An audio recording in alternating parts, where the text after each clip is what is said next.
Tonight, breaking news, Ghislaine Maxwell found guilty of helping Jeffrey Epstein abuse young girls. A jury convicting her on federal sex trafficking charges after days of deliberation and victims taking the stand, describing how Maxwell lured them into Epstein's hands and sometimes participated in the abuse.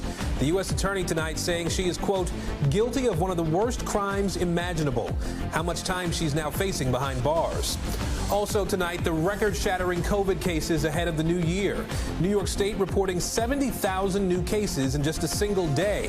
The growing concern for children as pediatric hospitalizations double in 15 states. Several cities now canceling or scaling back New Year's Eve celebrations. The surge in cases combined with winter weather creating travel chaos. Thousands more flights canceled or delayed again today. Icy roads causing this 4-mile backup in Wisconsin. And more travel disruptions expected with another round of severe weather on the way. Teen shooting spree, the chilling video showing a gunman firing more than 20 rounds into a Texas convenience store. 3 teenagers killed. The manhunt tonight for a 14-year-old suspect, police calling him armed and dangerous.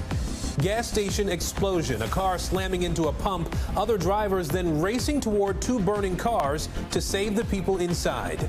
And life beyond Earth, the major mission for the most powerful telescope ever built as it travels through space.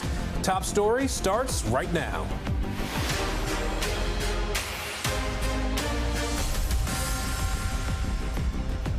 And good evening, everybody. I'm Aaron Gilchrist in for Tom Llamas tonight. We begin Top Story with that breaking news. Ghislaine Maxwell convicted of federal sex trafficking charges for her role in Jeffrey Epstein's sexual abuse. A jury finding her guilty on 5 of 6 counts after hearing testimony from about 30 witnesses, including victims who were as young as 14 when the abuse began. Throughout that trial, prosecutors calling Maxwell a, quote, sophisticated predator who recruited and groomed the girls for Epstein in exchange for money and status. Maxwell has been in jail since her arrest in July of 2020. She now faces decades behind bars. Let's get right to Ron Allen now, who leads us off from New York City. Tonight, after 6 days of deliberation, a jury found Ghislaine Maxwell guilty of 5 out of 6 federal charges, including sex trafficking of minors, which is the most serious and carries up to 40 years behind bars. The road to justice has been far too long. But today, justice has been done.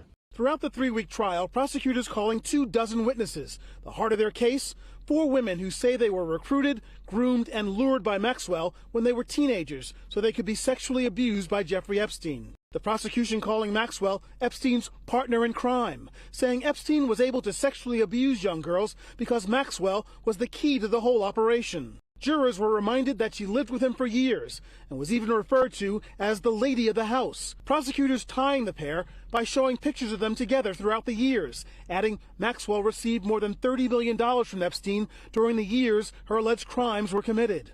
The defense trying to discredit the 4 women, questioning their memory, telling jurors they were coerced by attorneys and motivated by money. Epstein took his own life behind bars in 2019, but his presence looming over the courtroom. The defense reminded the jury to separate Maxwell from the disgraced financier, saying Ghislaine Maxwell is not Jeffrey Epstein.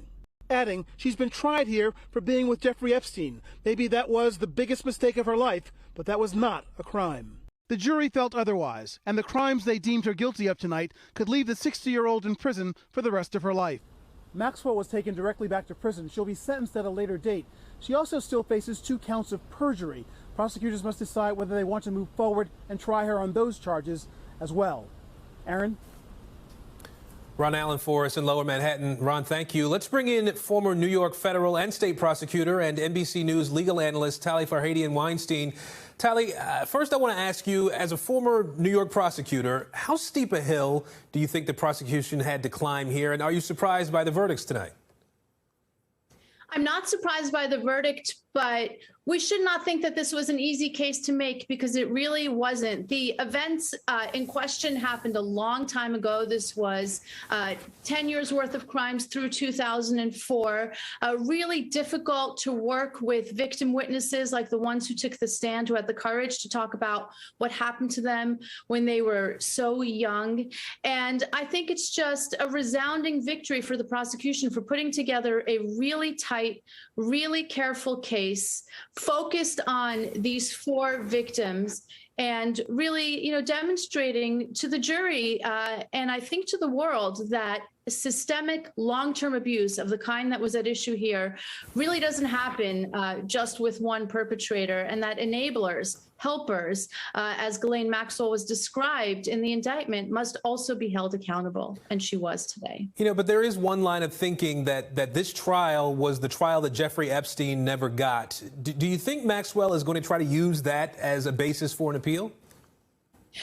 She did try that as a basis for her defense, right? That was really one of the main legs of her defense was don't hold her accountable for his actions. I don't think that's what happened here. I think the jury held her accountable for her actions. The prosecution was incredibly careful not to overstate and to conflate them, but instead to paint a very detailed portrait of what her role was in enabling his abuse.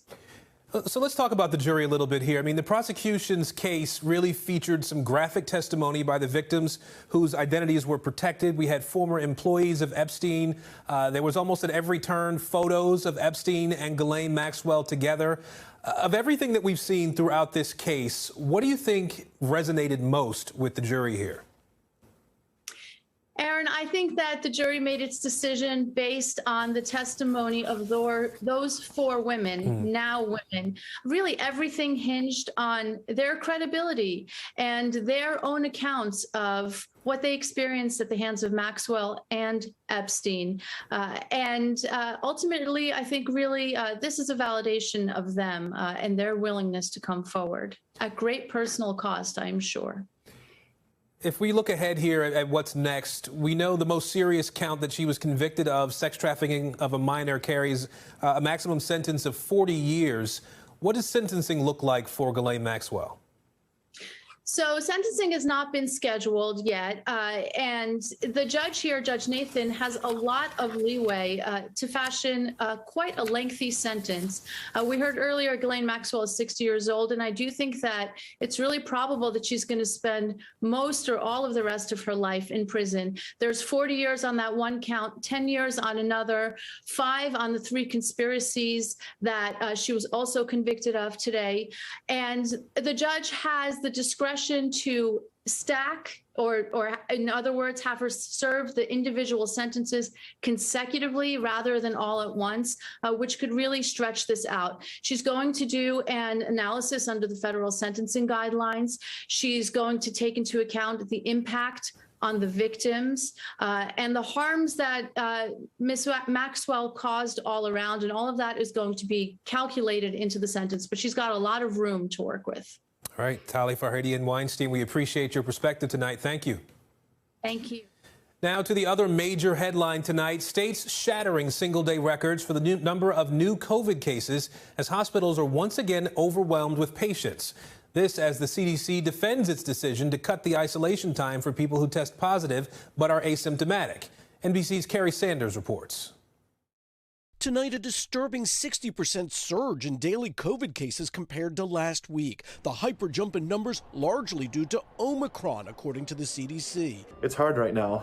I hope people can do their part, get vaccinated. Dr. Jeff Polov in Wisconsin says new COVID patients will likely spend the night in the ER because his hospital is at capacity. Many of them will be unvaccinated. They'll have regrets.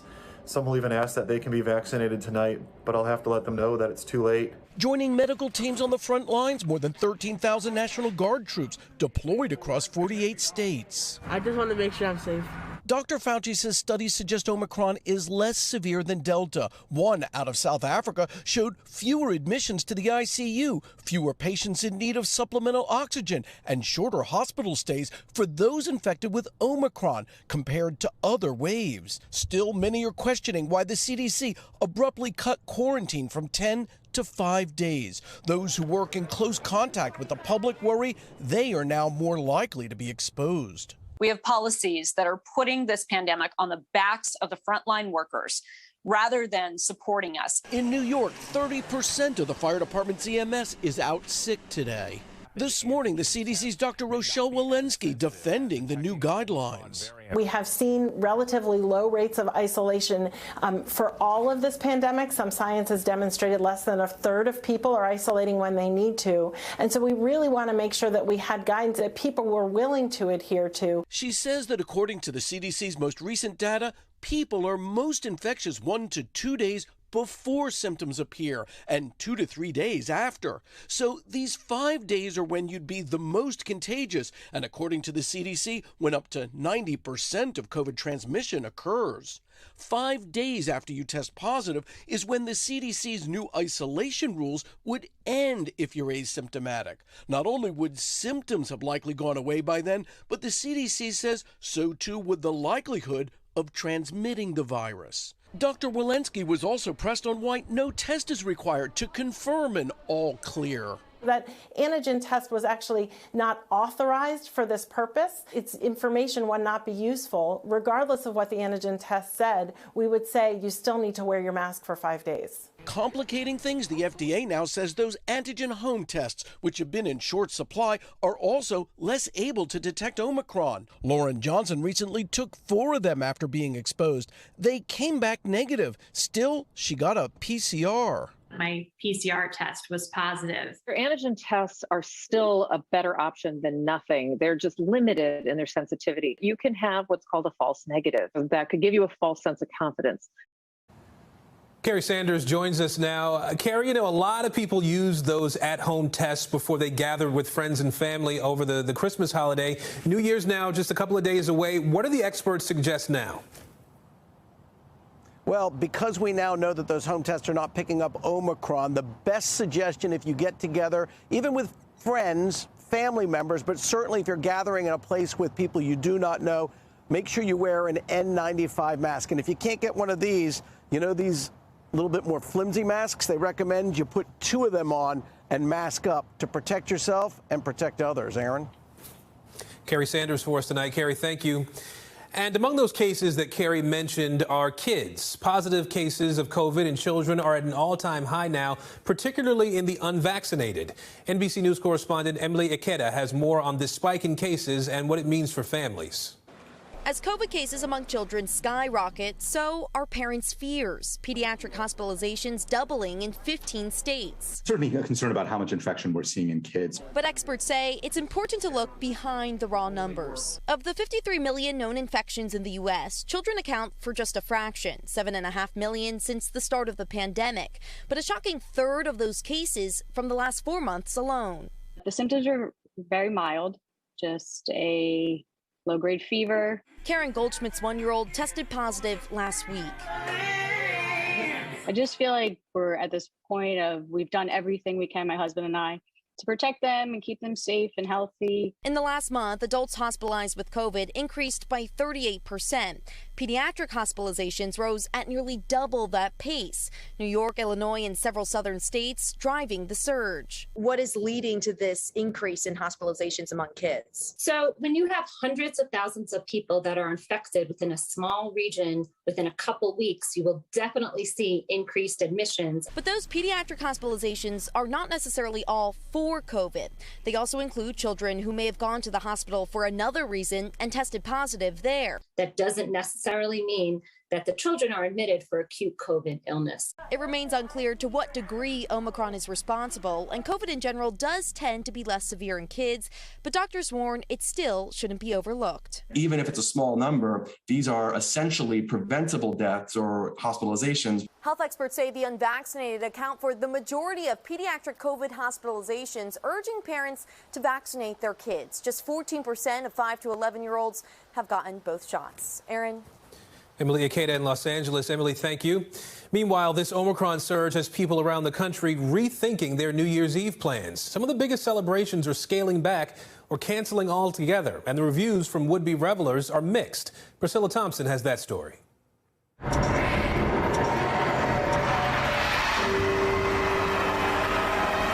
The countdown is on to 2022, but a new surge in COVID cases is putting celebrations in jeopardy. We always had 20 or 20, my son's about 30 years old, and all his friends come over, our neighbors, our friends, relatives. 20, 25 people, they all stop in, and it goes all night, and that's gone.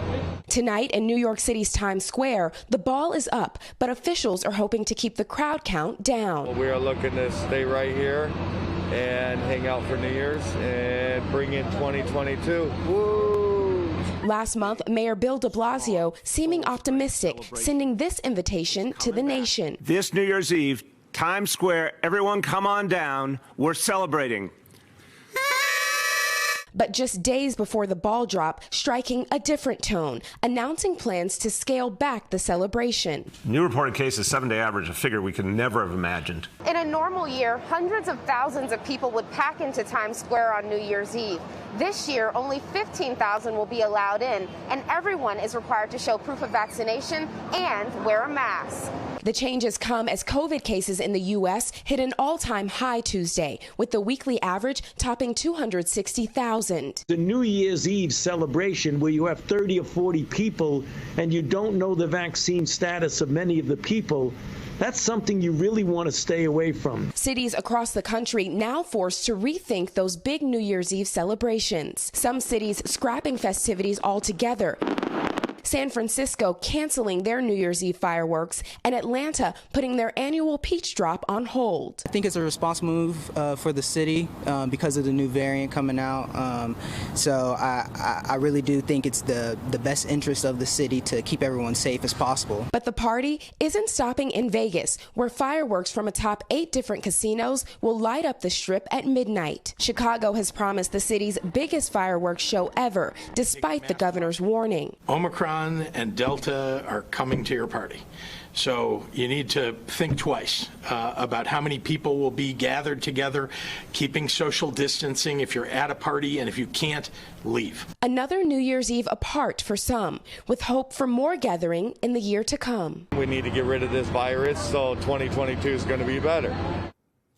And Priscilla Thompson is live in Times Square for us tonight. Priscilla, what was the overall sense you got from people you spoke to about, whether they have any anxiety about being in a large gathering? Well, Aaron, I spoke to a few locals who tell me they plan to stay in this New Year's Eve, but most of the people here that I spoke to are tourists, and they tell me that they're vaccinated, they're boosted, they're going to wear those masks, but plan on going out on the town. Aaron? So since we are talking about these big public celebrations, what are the health experts actually saying about hosting, these gatherings or hosting gatherings at home even? Well, doctors say that if you're at home with family or having small gatherings, as long as you know the vaccination status of everyone there and you know that they're vaccinated and boosted, you should be okay to move forward with those celebrations. But of course, if you're not feeling well before heading out, it's probably best to stay at home. Aaron? All right, Priscilla Thompson for us tonight in Times Square. Priscilla, thank you. While cases skyrocket around the country, the CDC director is defending the decision not to require a negative test before ending COVID isolation. On the Today Show this morning, Dr. Rochelle Walensky saying PCR and rapid antigen tests won't give a good sense of whether a person can still transmit the virus. What we do know is that the PCR test after infection can be positive for up to 12 weeks. So that is not going to be helpful. You're not going to be transmitting during all of that period of time. We've seen that in study after study. So then the question is, well, why not do an antigen test at 5 days? We do know some people at 5 days will be negative and still be able to transmit. We also know that some people will be positive and still be able to transmit. So that antigen test was actually not authorized for this purpose. And its information would not be useful. Regardless of what the antigen test said, we would say you still need to wear your mask for 5 days. Let's bring in NBC News medical contributor Dr. Kavita Patel now, who you heard from there in Carrie's story a moment ago. Dr. Patel, I talked to a couple of friends who say, the CDC is a joke. That's the statement that people are making in so many circles now, because I think there's a frustration with what is seemingly contradictory information, at least to lay folks who don't sort of understand the science to the level that you might. When you hear what Dr. Walensky said there, suggesting that the issue isn't necessarily being positive, it's being contagious, How can an average person tell if they're still contagious? Yeah, Aaron, the bottom line is an average person can't tell. And I think that's why the best advice is that if you're symptomatic and you don't feel well, you should just assume you are contagious. And even if your symptoms are resolving, I really would rather you get on the phone and talk with somebody like me to just determine whether it's smart for you to end isolation and go out. By the way, all these policies in general, even before Omicron, are meant to kind of deal with like the big bell curve, the bulk of people under a bell curve. But that means we still have a lot of people left out. And that's exactly what we're dealing with right now. We're dealing with so many people who don't have access to even that initial test. Aaron, a lot of this depends on an initial confirmatory test. I can't get some of my patients' tests even as of this hour. So if you're sick, in many cases, we should assume you have COVID. I know that's harsh to hear, but stay home and isolate until you can get access to a test. Dr. Walensky also shared some data. We'll put it up on the screen that said that the 7-day daily average of cases is over 240,000 now, which is an increase of about 60% from the previous week. The 7-day average for hospitalizations of only about 9,000, a 14% increase, and deaths have actually dropped slightly, apparently. Can you sort of help us put that in perspective? Is that or should that be encouraging? It is, Aaron, and I think you're doing the right thing to point out kind of the bigger picture, which is these vaccines are holding, even with Omicron all over the country, holding against hospitalizations and death. When we see people in the hospital, it's still driven primarily by unvaccinated individuals. That does give us hope, and that's a good sign. Here's where I worry. Today, we're not boosting enough Americans. We still have about 80% of the population eligible for a booster that has not gotten one. So that's our message today. A booster today can help you for that New Year's Eve celebration that you're planning. If you're going on with that celebration, do it safely, get boosted. During the White House COVID briefing today, Dr. Fauci was asked if the focus now is sort of learning to live with COVID. He essentially said that the strategy may shift toward maintaining a lower level of cases that doesn't necessarily disrupt society versus trying to eliminate COVID altogether. Right. Is that what public health is supposed to sort of understand and help us to understand? Is that the right approach? Yeah, I think what Dr. Fauci is signaling is this next phase of the pandemic. If the first 2 years were defined by really trying to avoid as many cases as possible, the next phase, now that we have better treatments, Aaron, and we have vaccines that we know are effective, they're not 100%, but they're effective. We know this next phase is about getting cases down to as minimal as possible and as mild as possible. We still have deaths from the flu before the pandemic. We will have deaths from COVID, but we want to have as few as possible with the tools we have. Dr. Kavita Patel, we appreciate your time tonight, putting it all in perspective for us. Thank you. Now to the wild winter weather wreaking havoc across the country, really. Hundreds of flights canceled, thousands of delays, short-staffed airlines now scrambling to keep up with the chaos. Here's NBC's Steve Patterson. Tonight, the growing misery at airports across the country unending. Again today, thousands of flights either canceled, disrupted, or delayed. I just want to get home. The highest pain points felt at airports dealing with a dour mix of sickouts and severe weather, like Seattle, where unclaimed bags are piling up, and the current wait time for Alaska Airlines customer service is up to 20 hours. Airlines say they're working around the clock to refund passengers and reshuffle flights. Delta canceling 250 flights, announcing vouchers for wayward travelers. JetBlue sacking 83 flights, announcing a schedule cutback until January 13th to reduce last-minute cancellations. Flight attendants pleading for patience. We are all just working to try to get you to where you need to go as quickly and as safely as possible. If you work with us, we will work with you. Flight expert Scott Keyes says the backup will last all the way through the holiday season. They just don't have a lot of margin for error. Almost all the planes and almost all the pilots are currently working if they're available. Winter weather wreaking havoc in the skies and on the roads. Icy roads causing this 4-mile backup in Wisconsin. And more storms are in the forecast. 20 million Americans under severe weather alerts, with the Southeast bracing for strong winds, hail, and tornadoes. A possible tornado already causing minor damage in southern Georgia. But some relief for the West. Warmer temperatures are on the way as travelers hope for an end to this holiday nightmare. And Steve joins us now from Los Angeles International Airport. Steve, you know, with all this travel chaos that's going on right now, what should people keep in mind if they are traveling now? Well, definitely be prepared. That's advice from experts. Have a backup plan. Know the customer service number of your carrier. And remember that if you do have a cancellation, it is federal law that you receive a full cash refund. Aaron? I want to bring in NBC News meteorologist Michelle Grossman now. Michelle, what are you watching most closely tonight? Hi there, Aaron. Well, the immediate concern is for severe weather in the southeast, and we're already seeing those storms. We've seen hail the size of golf balls. So that's what we're watching over the next few hours into tonight. Let's take a look at the maps because we do have an enhanced risk. 20 million people at risk for these storms. We could see that large hail happening, also winds gusting over 75 miles per hour, and even a few tornadoes are possible. That's going to be the immediate threat. So here's a setup for those storms tonight. We have those really warm temperatures. We've been talking about 70s and 80. And those are the fuel for these storms. And then we have a cold front that's moving through, and they are triggering the storms. And by tomorrow, we're going to see the chance for more storms in the southeast, but the atmosphere is not going to be quite as volatile. Still, though, dreary in the northeast with the New England area, the interior New England area, seeing some wintry weather.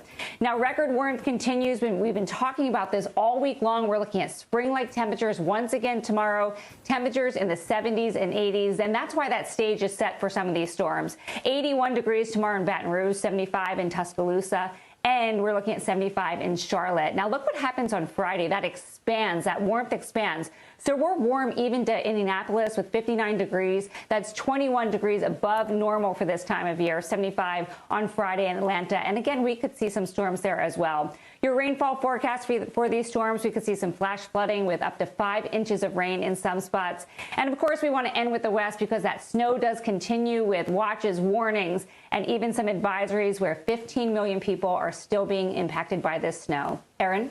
Meteorologist Michelle Grossman, thank you. And in Washington tonight, figures from across the political spectrum remembering former Senator Harry Reid. Rising from humble beginnings, Reid would become one of the longest-serving Senate majority leaders in U.S. history. Here's NBC News Chief Washington correspondent Andrea Mitchell. Tonight, flags flying at half-staff for former Senator Harry Reid, who worked his way through law school as a Capitol Police officer, a kingmaker from a home with no indoor plumbing in the desert town of Searchlight, Nevada. A Washington power broker whose father was a miner and an alcoholic, and mother took in laundry from a local brothel. I didn't make it because of my good looks. I didn't make it because I'm a genius. I made it because I worked hard. The one-time boxer brought his fighting skills to the political arena during 30 years in Congress, 8 as Senate Majority Leader. He said famously one time, "I know how to dance and I know how to fight. I'd rather dance than fight. But if I have to fight, I know how." A political gambler who saw talent in a freshman senator named Barack Obama, telling him to take a chance and run for the Oval Office. Harry is tough. I believe he is going to go down as one of the best leaders that the Senate ever had. I could not have accomplished what I accomplished without him being at my side. Reid famously horse-traded with senators to pass the Affordable Care Act, known as Obamacare. It should be called Reid Care as much as it should be called Obamacare. Only he could have gotten that done. But critics say he polarized the Senate by changing the filibuster rule to confirm presidential nominees with only 50 votes, except for the Supreme Court, helping Obama but opening the door for Mitch McConnell to change the rule again when Republicans took power, enabling Donald Trump to confirm 3 justices with bare majorities. Tonight, President Biden honoring his friend and former Senate colleague, writing, "For Harry, it wasn't about power for power's sake. It was about the power to do right for the people." Reid was diagnosed with pancreatic cancer 4 years ago, losing his battle with the disease Tuesday. Harry Reid leaves behind his wife of 62 years, Landra. Just last month, the Las Vegas airport was renamed for this soft-spoken fighter for his state and his party. Andrea Mitchell, NBC News, Washington. And still ahead tonight, an update on that deadly hit-and-run accident. Police arresting the suspect accused of running over a group of children in Florida, killing 2 of them. His violent outburst in court today. Plus, gas station explosion, how bystanders jumped into action after a fiery crash into a gas pump. And teen shooting spree. The manhunt tonight for a 14-year-old caught on camera opening fire into a Texas convenience store. Stay with us. Top story just getting started.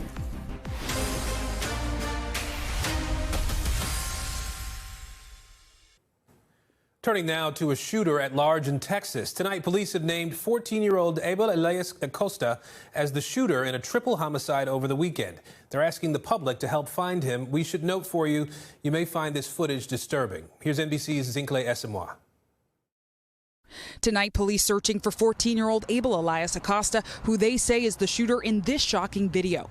Garland PD says the teen is responsible for killing 3 other teens and injuring a 4th after firing more than 20 rounds into a convenience store in Garland, Texas. The victims killed in the Sunday night shooting identified as 14-year-old Xavier Gonzalez, 16-year-old Ivan Oyala, and 17-year-old Rafael Garcia. The triple homicide leaving the community in heartache. He came just to get food and never came back home. And, we just want justice for him. He was a good kid. Friends and family looking for answers. All we ask is for everyone to speak up, as a community, so we can get justice for all 3 of them. Garland police released the name of the alleged killer this afternoon, saying, quote, "It is typically not the practice of the Garland Police Department to release juvenile information, but due to the nature of the offense and potential risk to the public, the court has authorized the release of his information." We're asking for anyone who has information on his whereabouts to call 911 immediately. We believe him to be armed and dangerous.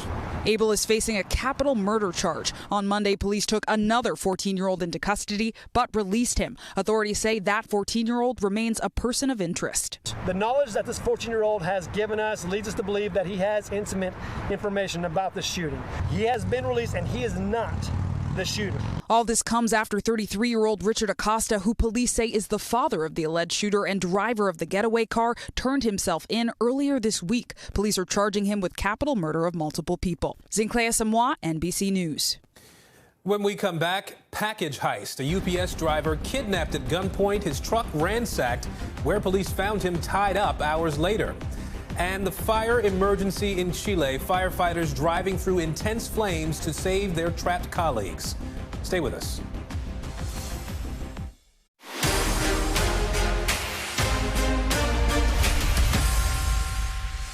Back now with Top Stories news feed and the arrest in that hit and run in Florida that left 2 children dead. New video showing 27-year-old Sean Charles Greer scuffling with a deputy in court today. Officials say he objected to attending that hearing and was removed. He's facing 14 charges for running over 6 children in Wilton Manors on Monday, killing a 5-year-old and a 6-year-old. Manhunt tonight for the people who kidnapped a UPS driver at gunpoint in Atlanta. Police say the suspects forced him to drive to an apartment complex. They tied him up in the back of his 18-wheeler and then stole packages from the truck. Authorities are looking for at least 2 people, but they think more could be involved. The driver found hours later by police after the truck was reported missing. The gas station explosion caught on camera. Surveillance video showing a car crash into a pump outside Detroit, Michigan, causing the blast there. 2 cars caught fire. Other drivers then racing to those burning cars to help the people inside. No word on what caused that driver to lose control in the first place. And the final Powerball drawing of 2021 is tonight. That jackpot now estimated at $441 million with a cash value of about $317 million. Nobody has hit the jackpot since October 4th. The odds of winning it all, 1 in 292 million. Now, a little-known holiday secret for you. Now that all the Christmas presents have been unwrapped, there's a chance you may not have liked one thing that was inside. But before you and millions of others scramble to return that item, NBC News Now anchor Joe Fryer has some tips to avoid the holiday hassle. As the season of giving winds down, the season of returning is just getting started. I'm returning a lot. But for many retailers, processing those unwanted items can cost 2/3 of their original price when factoring in labor, transportation, and the warehouse space to stash all that stuff, especially as our nation faces supply chain issues. Experts say that's why some retailers like Target, Amazon, and Walmart might offer loyal customers a little-known option: get a refund, but keep the goods. The cost of reverse shipping merchandise that customers no longer want to keep often far exceeds the value of that merchandise in the first place. But experts say don't count on keeping high-priced items. The policies apply on a case-by-case basis to smaller, lower-cost goods like clothes, household items, or toys. Music lover Emily Del Grosso was surprised to get her money back on an album she bought. I had heard that Target had an exclusive vinyl with specific songs. Once it finally came in, there weren't the extra songs on it, so it wasn't as described.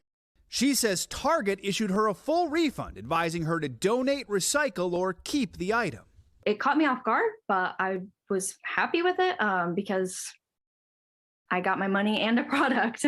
Policies like these are not guaranteed, though, so check store return rules online, in the apps, or call customer service. They may take it back, they may not.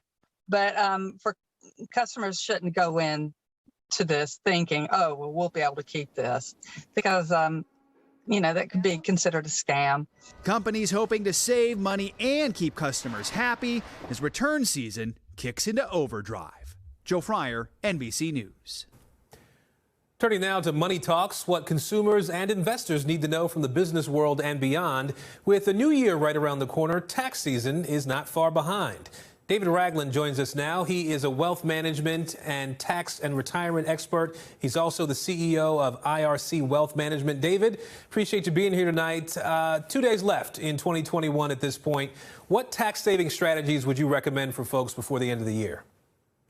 Well, I've got 3 good ideas for you, Aaron. Number one is we've had a monster year in the market. Investment gains are plentiful, but if you happen to have a couple of losers in your portfolio, go ahead and sell those tomorrow or Friday so those losses can offset your gains from other investments. Number two is it's never too late to put money into your 401k plan.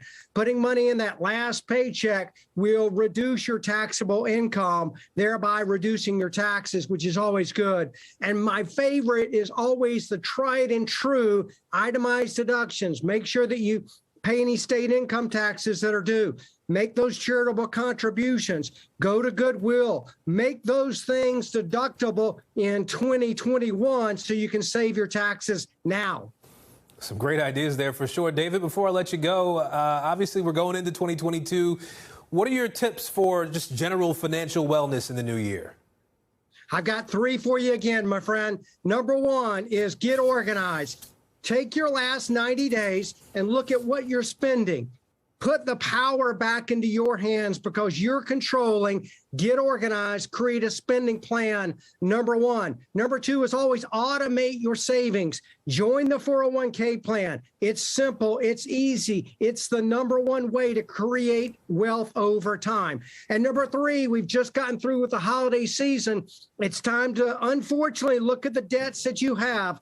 Focus on paying those credit cards or those debts that you owe today with the highest interest rate first, and you'll get out of debt soon. Remember, you didn't get into this financial situation in 30 days. It's going to take you a little bit of time to get out of it. This is not a crash diet. Wealth is built over time. 2022 is going to be very good for you. All right. I appreciate you making that simple for us, too, for folks who may not be number savvy like you. David Ragland, we appreciate your time tonight. Thank you. Great to be with you. Now to Top Stories Global Watch, and we begin with that police raid shutting down a pro-democracy news outlet in Hong Kong. Police arresting 6 senior staff members at Stand News on sedition charges. Authorities also freezing millions of dollars in assets there. This comes just 6 months after another pro-democracy newspaper there, Apple Daily, was closed down by Chinese police. Now to the wildfire emergency in Chile. New video showing firefighters racing into the flames to rescue another fire crew that was trapped. Chilean authorities declaring an agricultural emergency there. Some parts of that country in desperate need of rain now, that as extremely dry conditions fuel those fires. More than 70,000 acres of land have already burned. And the Mexican basketball player found safe after going missing just days before Christmas. Mexican authorities announcing they found Alexis Cervantes tied to a tree. He was last seen traveling to meet his family for the holidays following a basketball tournament. His taxi driver also apparently tied up there. It's unclear who abducted them or why. When we come back, the critical moment in space exploration. The historic telescope launched into space. The stage it cleared today and how the technology could provide new insight on life beyond Earth. Finally tonight, we turn our attention to the stars. The most powerful telescope ever built launched on Christmas Day, now hurtling through space. The Webb Telescope clearing a critical stage today, successfully deploying 2 pieces of its sun shield to prevent overheating. The satellite essentially assembling itself in mid-air.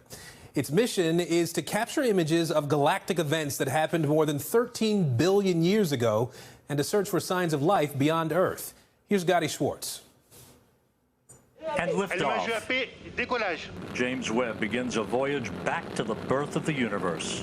The most powerful space observatory ever built is heading deeper into the galaxy. Go Webb! Following a successful launch on Christmas morning, the James Webb Space Telescope is now in its early stages of its mission to peer further into the universe and its origins than we ever imagined before. Webb is on a scale that's kind of a cultural undertaking, and not just something for astronomers. One of its aims, to provide new insights into the existence of life on other planets. To help us understand the possibilities and maybe even the probability of potential life form. Although we're not looking for the life form itself, we're looking for the environment that will allow life to thrive. To reach this point has taken more than 2 decades, almost $10 billion, and the combined brain power of thousands from 14 countries. But it's still just the beginning. James Webb now has its array out. Over the next few weeks, Webb will continue deploying its antennas, sun shield, and mirrors. Each procedure a critical and complicated step to fully assemble the 7-ton telescope, a process space fans will be able to follow in real time. Now taking its first steps in pursuit of cosmological discovery. Much larger and 100 times more powerful than the Hubble telescope, which launched in 1990, Webb has the capability to see the infrared spectrum, allowing it to capture light rays from billions of years ago. It's a time machine. It's going to take us back to the very beginnings of the universe. NASA says the telescope will be able to zoom in on exoplanets and distant galaxies, examine their alien atmospheres, and beam back those images across 1 million miles of space to scientists here on Earth. I think after Webb's images and discoveries start to come in, I think when we look at the sky, it will be different in the future than the way we look at it today.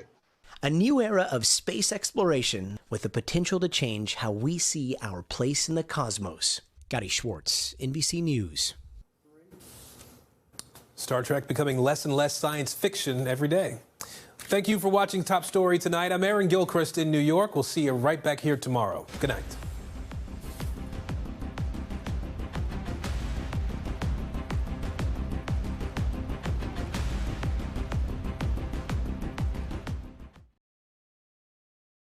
Thanks for watching our YouTube channel. Follow today's top stories and breaking news by downloading the NBC News app.